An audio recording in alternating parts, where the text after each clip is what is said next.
Mesdames et messieurs, bonjour, bonsoir et bienvenue à la chronique de MBT. La chronique de MBT, c'est le nec plus ultra de l'analyse des questions des droits humains au Cameroun et en Afrique. La chronique de MBT qui s'invite chez vous, chez nous, se penche ce jour sur cette décision prise le 15 avril dernier par le département de sécurité intérieure du gouvernement américain, le gouvernement de Joe Biden. Alors, cette décision porte sur l'octroi d'une protection temporaire de 18 mois aux Camerounais, aux ressortissants du Southern Cameroon, plus précisément, qui sont établis aux États-Unis depuis le 14 avril dernier du fait de la guerre ou du conflit qui sévit dans leur pays, c'est le lieu de le dire, sur leur territoire, depuis octobre 2017 que le conflit, ou si vous voulez, la crise anglophone est passée de revendications corporatistes à un conflit armé. Nous ne pouvons donc que saluer à sa juste valeur, à sa juste mesure, cette décision prise par le gouvernement américain. Vous savez, de tous les principaux membres du Conseil de sécurité des Nations Unies, les États-Unis sont ceux qui se montrent assez préoccupés par la situation qui prévaut dans le Southern Cameroun, contrairement à la France qui appuie le régime de Biya dans sa lancée répressive sur ce territoire qui a été annexé par la République du Cameroun, contrairement à l'Angleterre qui, depuis 1961, s'est complètement lavé les mains de tout ce qui concerne le dossier Southern Cameroun. Quant à la Russie, elle avait pris position en mars 2020 sur ce problème-là en déclarant que le problème anglophone devait être réglé à l'intérieur du Cameroun, entre guillemets, et qu'il n'était pas question que quelque État ou quelque puissance étrangère, que ce soit, s'ingère dans cette affaire qui est interne au Cameroun. Ça, c'est la position de la Russie. Or, les États-Unis, depuis le déclenchement de cette crise, a pris un certain nombre de mesures qui prouvent à suffire que le problème anglophone leur tient à cœur.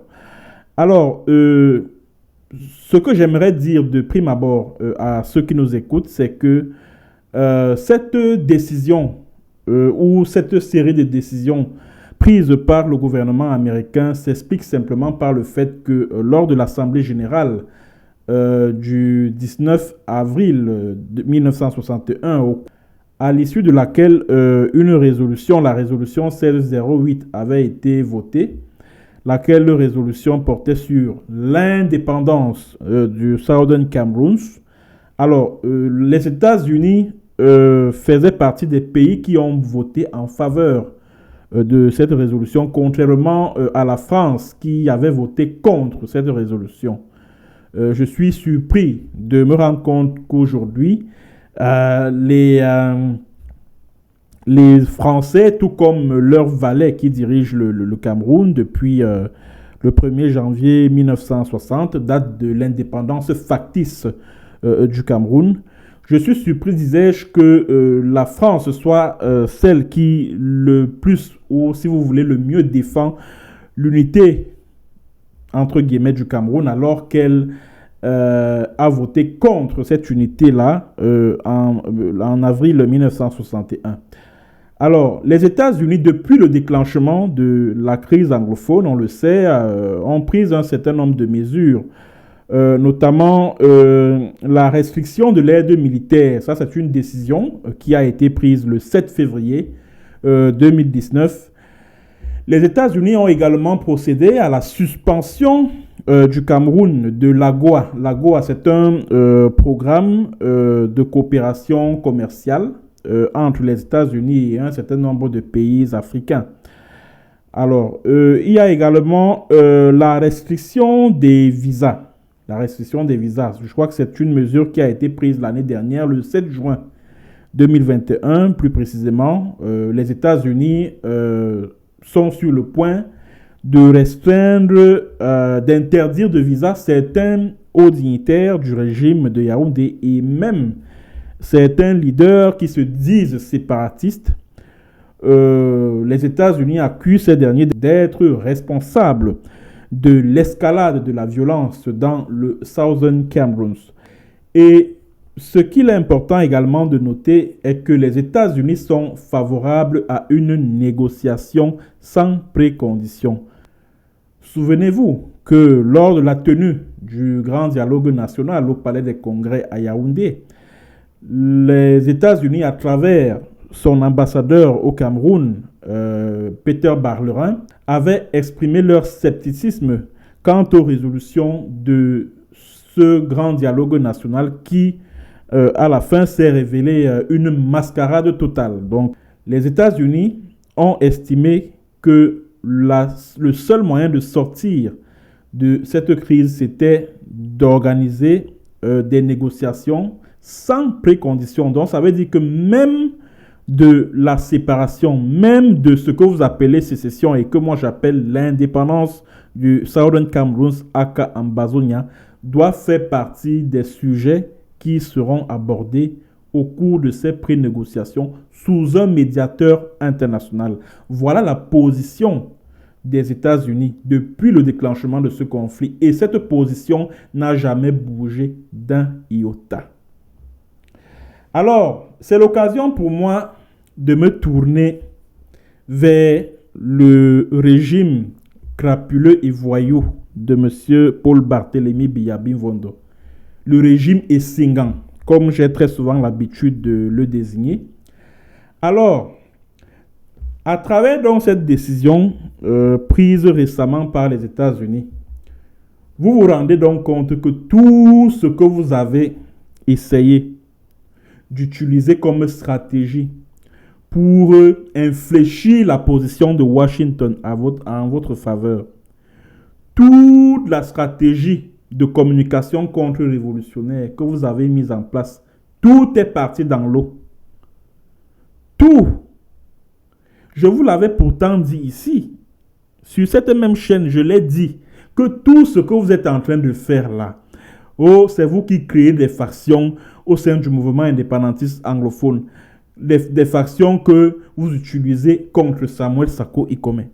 Oh, vous armez des gangs de bandits qui partent semer la terreur au Southern Cameroun et par la suite, vous utilisez votre machine de propagande pour accuser les Ambazonian Restoration Forces. Oh, c'est vous qui égorgez des jeunes filles. Après, vous criez partout que oh, les terroristes sécessionnistes ont encore égorgé un tel, une telle ou alors une telle autre. Tout ce que vous avez tenté depuis là, ça a donné quoi? Ça n'a absolument rien donné. Vous avez signé des contrats avec des entreprises de lobbying américaines.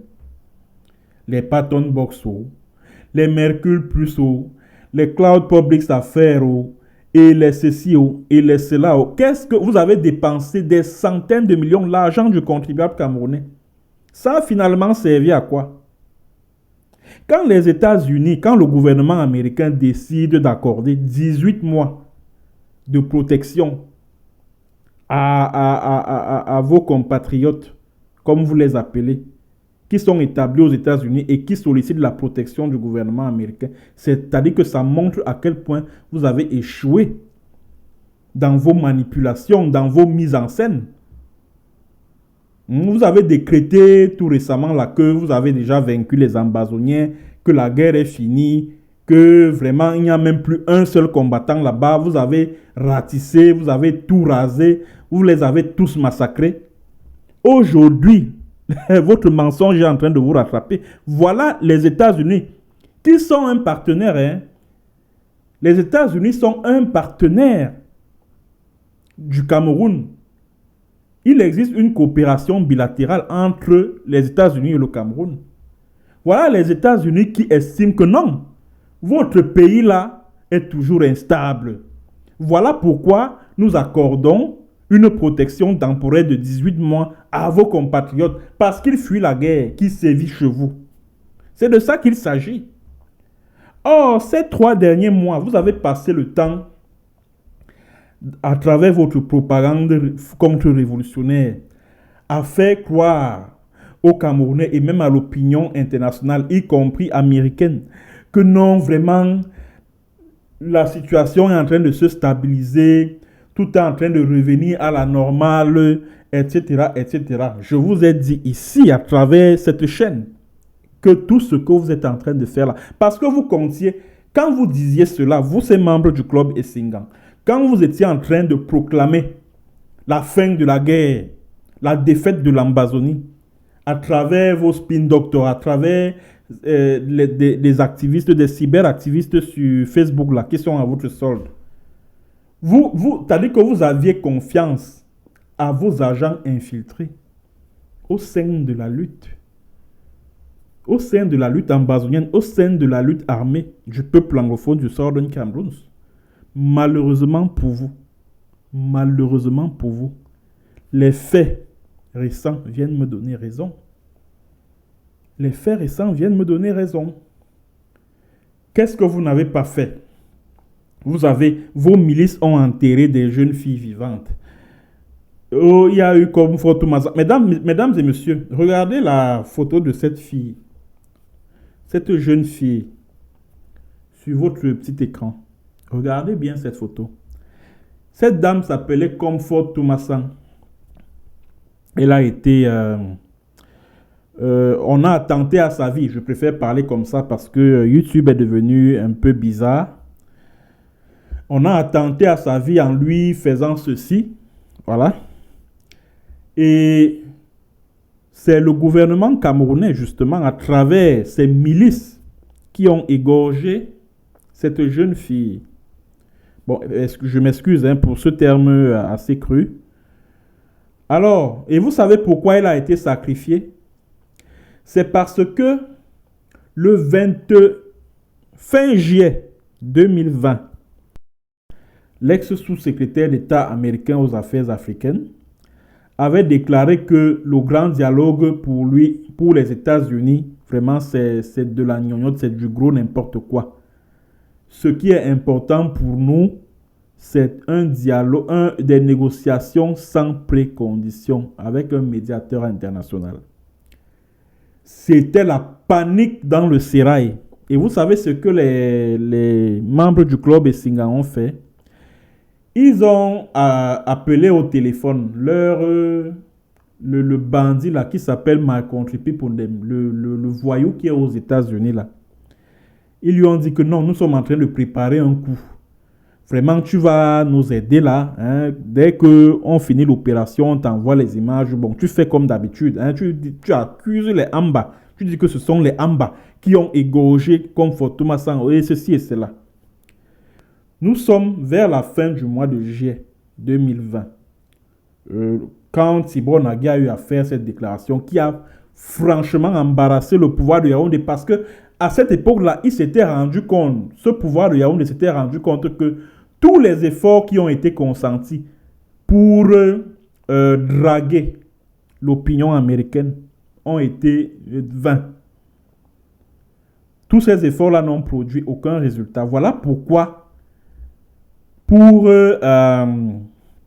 faire branler la corde sensible du gouvernement américain, des autorités américaines, ils ont monté une opération. Et ça, c'est Bankui Emile et son frère de Jumba Mekim, là, qui est gouverneur du Sud-Ouest. Ce sont ces deux-là qui sont derrière la disparition de cette jeune fille, comme Fortuma Sang, Quelques jours plus tard, nous sommes le 9 août, la jeune fille, comme Fatouma Sang, elle avait des petits problèmes avec son copain militaire, etc., etc. Maintenant, les gars ont donc profité de ça pour lui nuire, pour nuire à cette fille. Et maintenant, les agents secrets du régime ont profité donc de cette occasion pour dire à ce militaire que, mais dis donc, il faut finir même avec elle, si elle te casse les pieds et tout ça.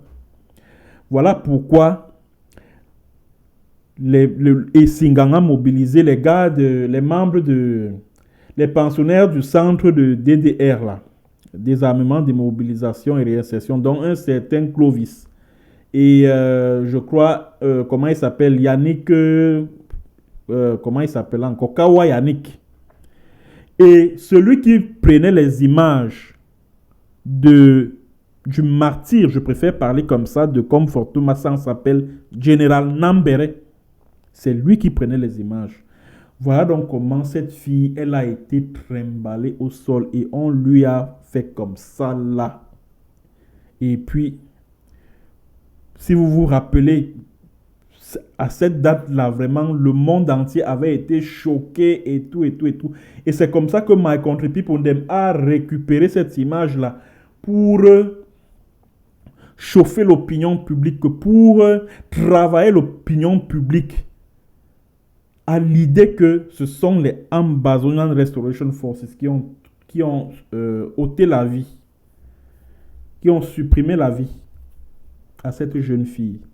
Alors que les Amba Restoration Forces n'avaient absolument rien à voir avec cette histoire-là. Tout ça, c'est-à-dire que ce sacrifice-là, c'est-à-dire que ce crime crapuleux comme Fatouma Sang a été commandité par le sommet de l'État du Cameroun. La preuve en est que quand ces images-là ont commencé à circuler sur le net le 11 août 2020, à cette même date, My Country People, un Kondatai tous, c'est-à-dire qu'il vit en Angleterre, c'est un ex-soldat de la marine et c'est un ingénieur informaticien. C'est-à-dire qu'il est très fort dans le trucage des images, des audios, des vidéos. C'est-à-dire que c'est un génie en matière informatique, un Kondatai tous. Et c'est cet individu qui est payé de l'argent du contribuable camerounais par le régime de Paul Biya pour mener une campagne contre-révolutionnaire sur les réseaux sociaux. C'est-à-dire que des milices d'Atanganji, des Bankui, des Paul Tasson et de pas mal d'élites anglophones là. C'est-à-dire que ces milices-là commettent des dégâts, des crimes horribles sur le terrain. Elles prennent des images et elles envoient à ce bandit, ce voyou qu'on appelle My Country People, afin qu'il puisse faire sa propagande contre-révolutionnaire qu'il fait souvent sur les réseaux sociaux. Et c'est ainsi qu'il passe son temps à cloner les sites d'information, le site d'information de Marc Barretta, le site d'information de Mimi Mefo. Parfois, vous êtes là, vous tombez sur une information, vous voyez Barretta News. Vous pouvez croire que c'est Marc Barretta qui a écrit, alors que c'est un Kondatai tous qui a écrit cette information, qui a rédigé cet article-là. C'est un Kondatai tous qui est derrière tous ces sites internet. Parce que c'est sa spécialité en tant qu'informaticien. Parce qu'il a travaillé au sein de la marine anglaise en tant qu'ingénieur informaticien.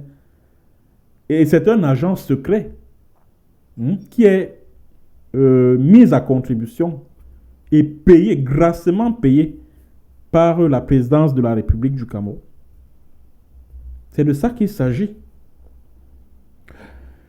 Donc, comme je vous le disais tantôt, comme Fatouma Sang a été sacrifié pour manipuler l'opinion américaine. C'est de ça qu'il s'agit. Vous avez utilisé, vous, ces membres du club Essingan, vous avez utilisé les Ayabacho, sans compter la faction qui est née hier là.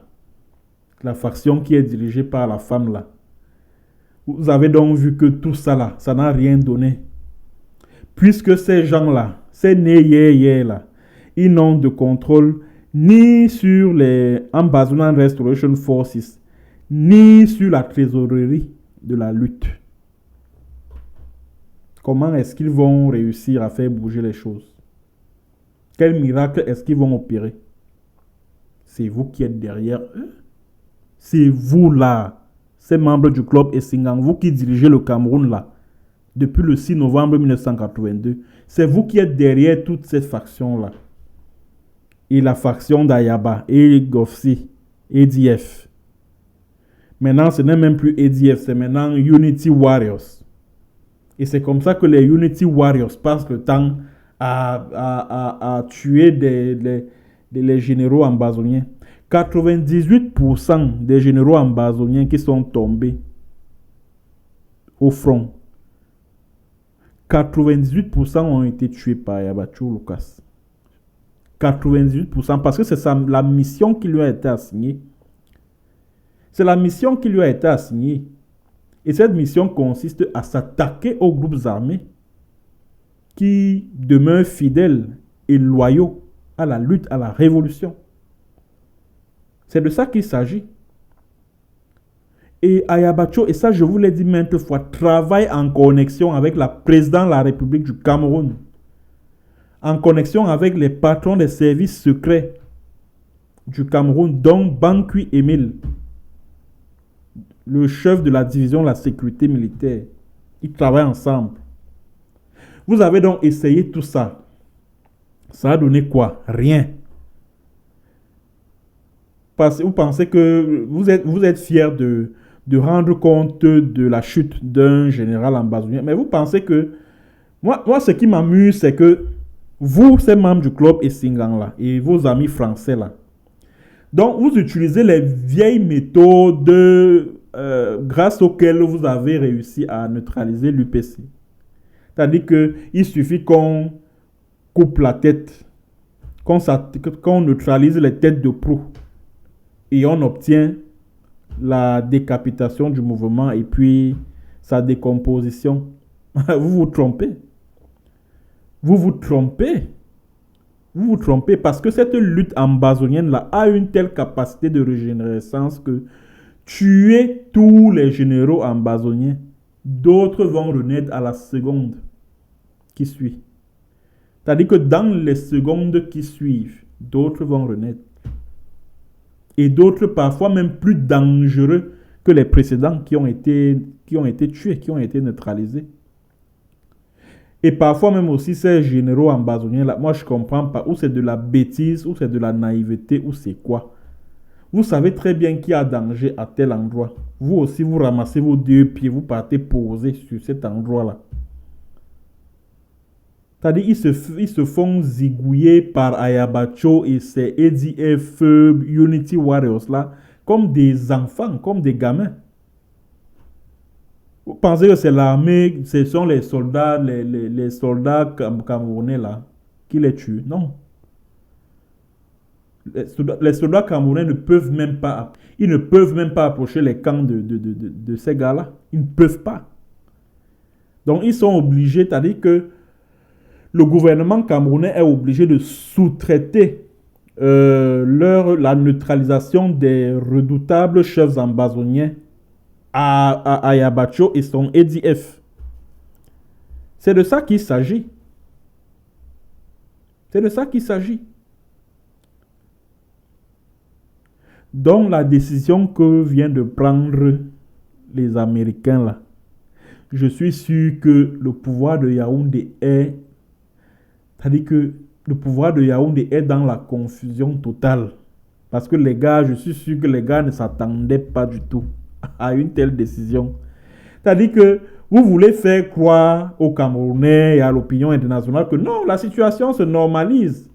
Les combats ont cessé, et il n'y a plus rien, on les a tous neutralisés. Et puis, paf, les États-Unis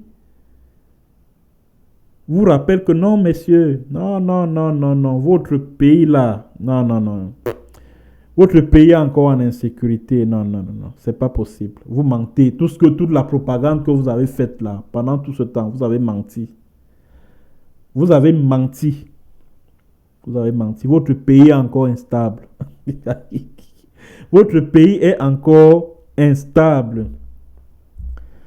Moi, je pense que c'est une grosse claque que le pouvoir de Yaoundé a reçu pleine figure.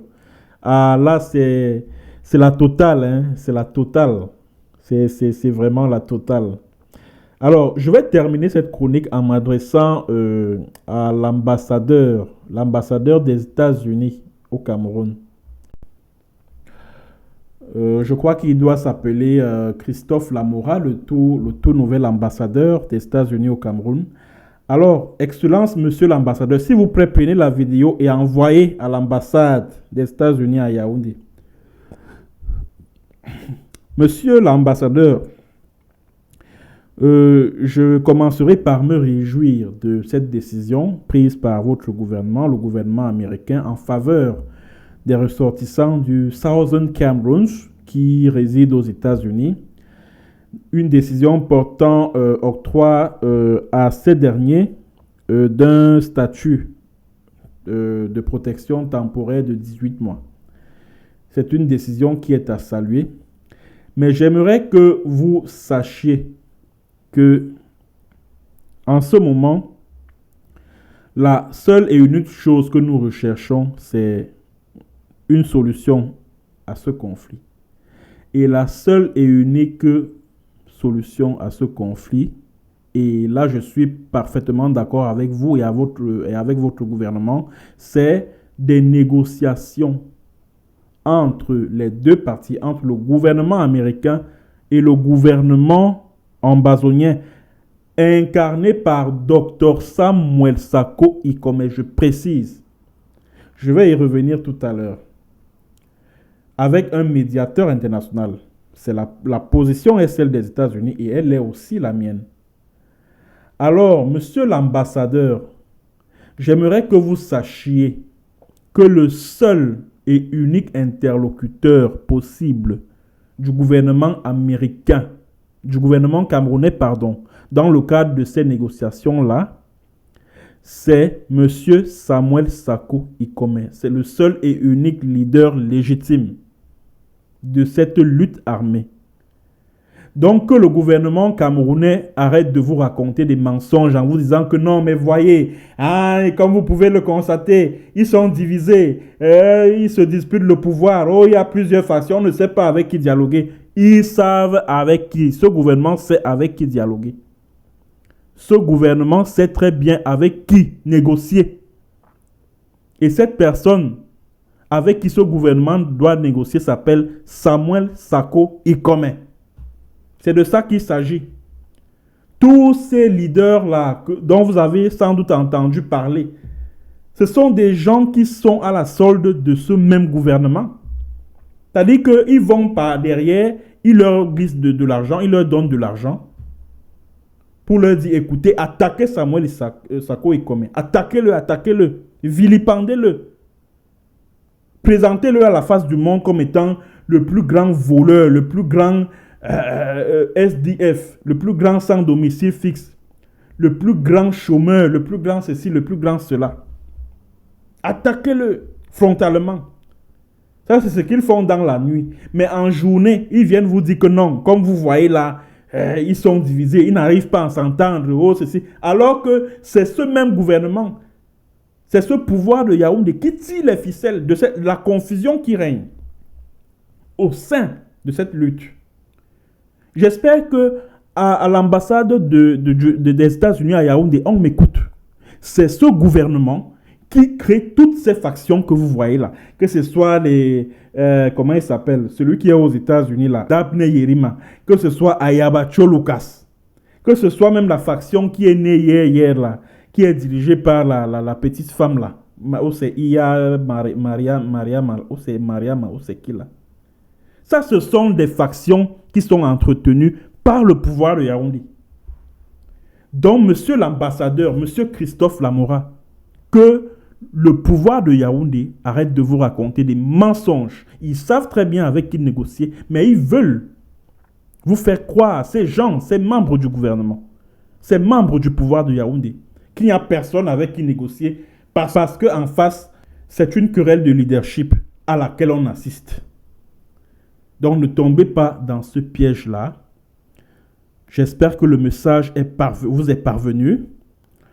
Je tiens déjà à dire merci à votre service diplomatique pour le soutien qu'il m'a accordé pendant que j'étais détenu, pendant que j'étais séquestré arbitrairement au Cameroun.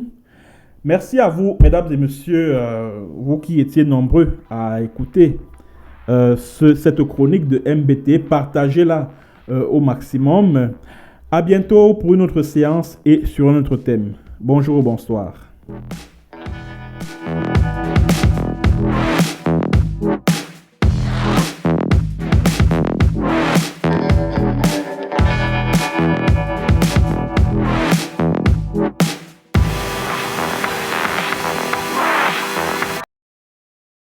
Armée.